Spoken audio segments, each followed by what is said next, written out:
Venons-en maintenant à cette étude qui fait beaucoup de bruit dans le monde de la santé. 3 experts affirment que le prix des médicaments pourrait baisser d'1 tiers en France. Ils se basent sur ce qui a été fait dans plusieurs pays européens où l'État a tapé du poing sur la table en demandant aux laboratoires de revoir leurs marges. Ils estiment que l'assurance maladie pourrait économiser 10 milliards d'euros, mais la conclusion provoque la controverse. Perrine Bonnet, Mathieu Drejoux. Prenons l'exemple de ces 3 médicaments dans une pharmacie française et une officine italienne. En Italie, le Plavix, fluidifiant sanguin, est vendu 27,27 €. Alors qu'en France, c'est écrit noir sur blanc, il s'achète 37,11 €, c'est 85% de plus. Même chose pour l'amlodipine contre l'hypertension artérielle, vendu 105% plus cher en France, le glucophage contre le diabète, 103% de plus. La polémique part du même constat sur une 60aine de médicaments. La faute au comité économique des produits de santé qui fixe les prix en France, selon le professeur Even.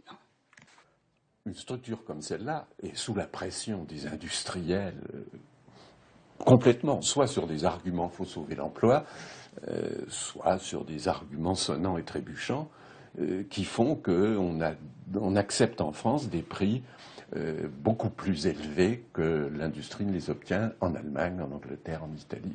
Faux, répond l'industrie du médicament qui met elle en avant une étude anglaise. En matière de coûts, la France fait mieux que l'Allemagne, la Suède, la Belgique, les Pays-Bas. Il n'y a que l'Italie qui les vendrait moins cher. Il n'y a pas d'exception française en matière de volume de médicaments. Il n'y a pas d'exception française en matière de prix de médicaments.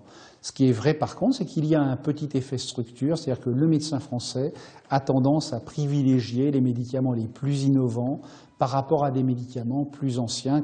Donc plus cher. Si l'an dernier les remboursements de médicaments en pharmacie ont baissé, ils atteignent encore près de 23 milliards d'euros. Ces experts citent en exemple l'Allemagne, le Royaume-Uni, l'Espagne ou l'Italie. Voyons justement comment ça se passe chez nos voisins transalpins avec notre correspondant Renaud Bernard que nous retrouvons à Rome.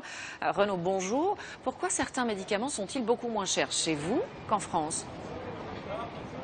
Bonjour Élise, eh bien la réponse vous l'avez sur cette ordonnance établie à Rome.